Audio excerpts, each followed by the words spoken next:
Alors bonjour à tous, aujourd'hui on va faire une nouvelle vidéo. Ça va être le module de BMGG. Donc ça va être le premier cours. Donc le premier cours, ça part de l'ADN. D'accord? Tout d'abord, il faut savoir c'est quoi l'ADN. D'accord? Donc l'ADN, si on veut définir l'ADN, c'est quoi? Si je veux définir une ADN, donc c'est quoi? C'est bien sûr le support. Donc c'est le support. Donc c'est le support de l'information. J'aimerais bien savoir pourquoi c'est flou. Donc, si je veux définir l'ADN, c'est le support, d'accord, de l'information génétique. Et aussi, c'est quoi? Donc, l'ADN, c'est un support de l'information génétique. Et aussi, c'est un enchaînement. C'est quoi? C'est un enchaînement de plusieurs constituants. Qui veut dire quoi? Quels sont ces constituants? On a 3. D'accord? Donc, je répète, l'ADN, c'est un support de l'information génétique. C'est aussi un enchaînement de plusieurs constituants. Quels sont ces constituants? On a les bases azotées. On a le sucre, un sucre ou le sucre. Et on a aussi un acide phosphorique. D'accord? Phosphorique. Donc ça, c'est les 3 composants de l'ADN. Selon le sucre, comme vous le voyez ici, quand on définit, donc le sucre, on a 2, d'accord? S'il s'agit d'un ADN, s'il s'agit d'un ARN. S'il s'agit, donc le sucre, s'il s'agit de l'ADN, donc ici je parle de désoxyribose. S'il s'agit de l'ARN, ici je parle du ribose. D'accord? D'accord. Maintenant, on aimerait bien savoir quels sont les types de l'ADN, des bases azotées plutôt, pardon. Donc, on a 2 types de bases azotées. Quels sont ces types? On a le premier type et on a le deuxième type. Le premier type, on les appelle les purines. Le deuxième type, on les appelle les purimides.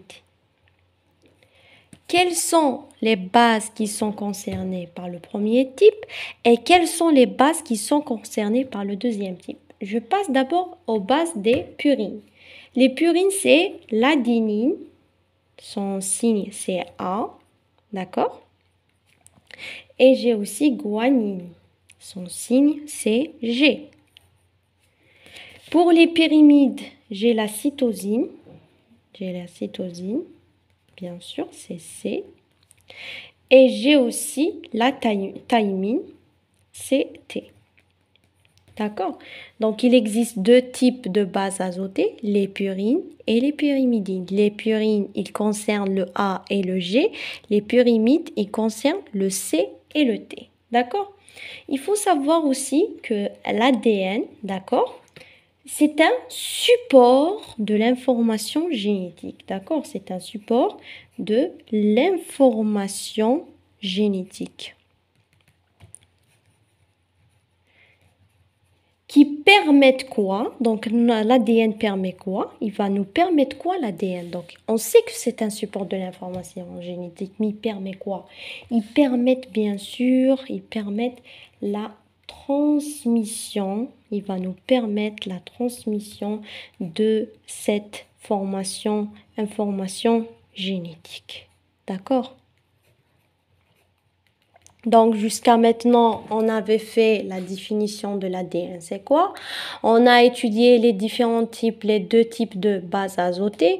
On a dit que l'ADN, c'est un support de l'information génétique qui permet la transmission de l'information génétique.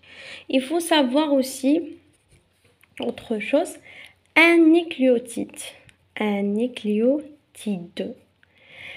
Un nucléotide, c'est quoi? Un nucléotide, c'est un composant d'un groupement de phosphates et d'un sucre. D'accord? Et de base aussi. Donc, un nucléotide, c'est quoi? C'est phosphate, sucre, base. Bien sûr, pour l'ADN, ce qu'il faut savoir pour l'ADN, on a 4 bases. On a le A, on a le C, on a le G, on a le T. Pour l'ARN, on a le A, on a le C, on a le G, on a le U. Il faut aussi savoir que les nucléotides sont reliés. Donc les nucléotides, les quoi? Les nucléotides, d'accord? Ils sont reliés par 3 liaisons. La première, c'est quoi? La première, c'est la liaison phosphodiester. D'accord? Ça, c'est la première liaison. La deuxième liaison, c'est N-oxydique. La troisième liaison, c'est liaison hydrogène. D'accord? Donc, les nucléotides, ils sont reliés avec 3 liaisons. La première liaison, c'est des phosphodiesters. La deuxième liaison, c'est la liaison N-oxydique. Et la troisième liaison, c'est la liaison hydrogène. La liaison phosphodiester, c'est quoi? Elle relie le sucre et le phosphate. Donc, le sucre est au phosphate. يعني تربط ما بين السكر والفوسفات. N-oxydique, elle relie le sucre à la base. Et hydrogène, bien sûr, elle relie les bases entre elles.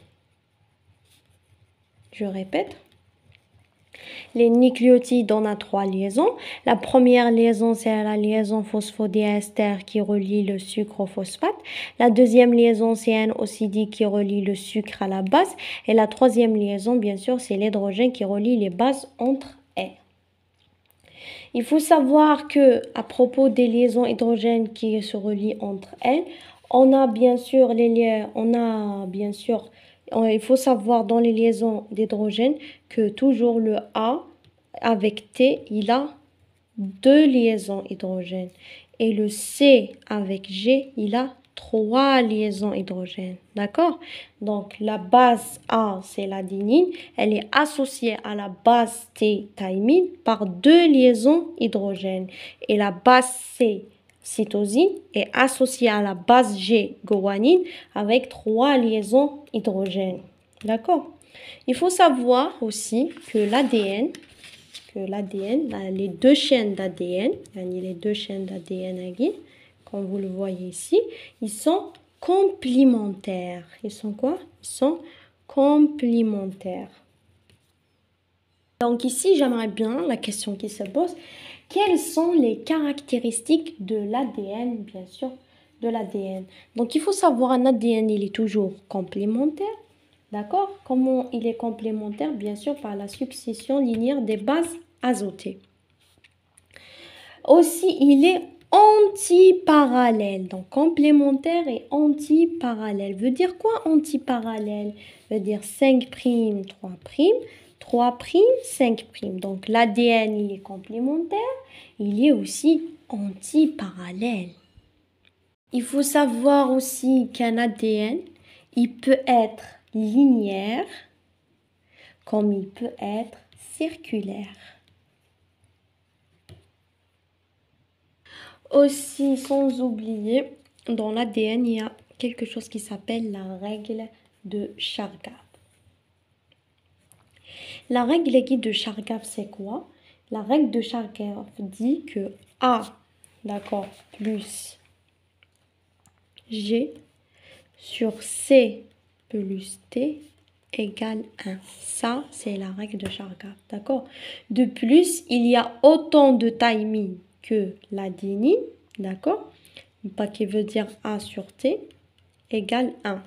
Et autant de guanine que cytosine, qui veut dire le G sur C égale 1. D'accord? Il faut cependant noter que le rapport A plus G sur C plus T quand il n'est pas égal 1, donc ici c'est le cas de l'ADN, il est quoi? Monocaténaire viral. D'accord? Comme vous savez tous que l'ADN a 3 structures, primaire, secondaire et tertiaire. Parlons maintenant de la structure de l'ADN qui est secondaire. Qu'est-ce qu'il faut savoir sur la structure de l'ADN qui est secondaire? La structure de l'ADN qui est secondaire, elle se caractérise bien sûr essentiellement par une double hélice. Une double quoi? Hélice. D'accord? Donc, comme vous le voyez ici, on a 2 hélices sous forme d'un escalier. Ils sont leur orientation, elle est antiparallèle, 3', 5', 5', 3'. Entre, bien sûr, ils ont entre eux les bases azotées et on a aussi des liaisons hydrogènes. D'accord? Bien sûr, il faut savoir que l'ADN a 3 conformations. Il faut savoir bien sûr que dans l'ADN, il existe 3 principales formes hélicodales différentes. D'accord? On a 3 formes. On a la forme A, on a la forme B et on a la forme Z. Sachant que la forme A et B sont les plus fréquentes et la forme Z, elle est plus rare. La plus rare. Donc, sur le plan structurel, il faut savoir que l'ADN existe sous 3 principales formes hélicodales. On a la forme A, la forme B, la forme Z. La forme A et B sont les plus fréquentes, et la forme Z, c'est la plus rare. D'accord? Bien sûr, ces 3 structures, ils se différencient schématiquement par une torsion, un roulement, une orientation, ça dépend. On commence maintenant par la conformation B. La conformation B, bien sûr, c'est celle de la molécule, c'est celle du modèle qui est décrit. Elle est décrite par Winston et Crick. Elle correspond donc à la forme qui est hydratée. Sa forme, elle est hydratée, bien sûr, de l'ADN. C'est la forme principale native dans les conditions physiologiques. Donc, elle a des conditions. Quelles sont ces conditions? Il faut que c'est une hélice, d'accord? La conformation B, c'est une hélice qui est droite. Donc, c'est une hélice qui est droite.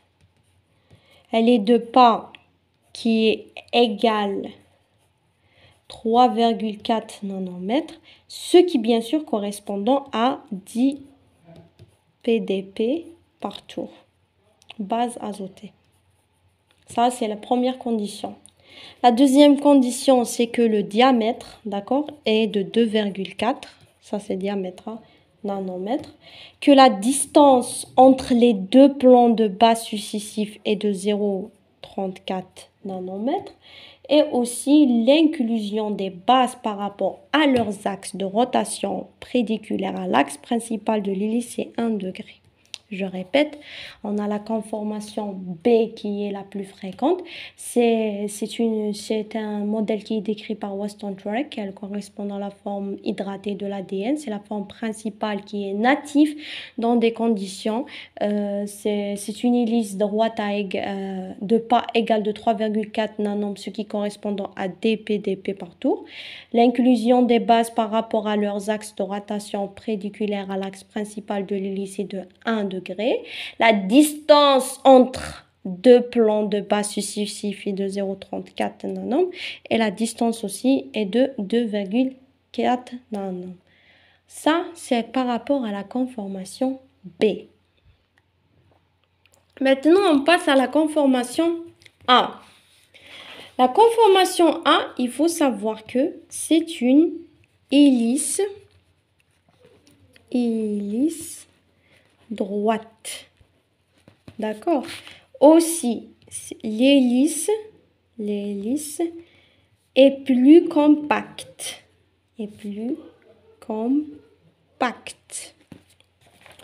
Ce qu'il faut aussi savoir que le diamètre est de 2,3 nanomes. Aussi, les plans de base sont tournés de 180 degrés par rapport à la forme B. L'inclusion des bases par rapport à leurs axes de rotation prépendiculaires à l'axe principal est de l'hélice de 20 degrés. La distance entre les plans de base successifs aussi, c'est 0,26, sans oublier bien sûr que le pas d'hélice est égal de 2,8 nanomes et qui correspondant à 11 PDP. En fait, ça, c'est des caractéristiques. Il faut juste les savoir, pas les apprendre à 100%. C'est juste si elle va faire un QCM ou bien, je sais pas, des QCM. Par exemple, elle va dire que le diamètre est de 3,2. Vous allez faire faux, vous voyez, genre, c'est juste à savoir, mais pas à apprendre par cœur. Hein. La conformation Z, c'est une hélice qui est gauche, d'accord? Son diamètre est de 1,8 nanomes. La distance des deux plans successifs, c'est 0,37. Le truc ni l'inclusion des bases par rapport à leurs axes de rotation prédiculaire de l'axe principal de l'hélice est de 9 degrés. Voilà, donc c'était ça les conformations A et B. Il faut savoir chacune ses caractéristiques, mais je répète, c'est juste à comprendre, c'est pas à apprendre parce que c'est pas nécessaire ces trucs-là. J'espère que vous avez compris, merci.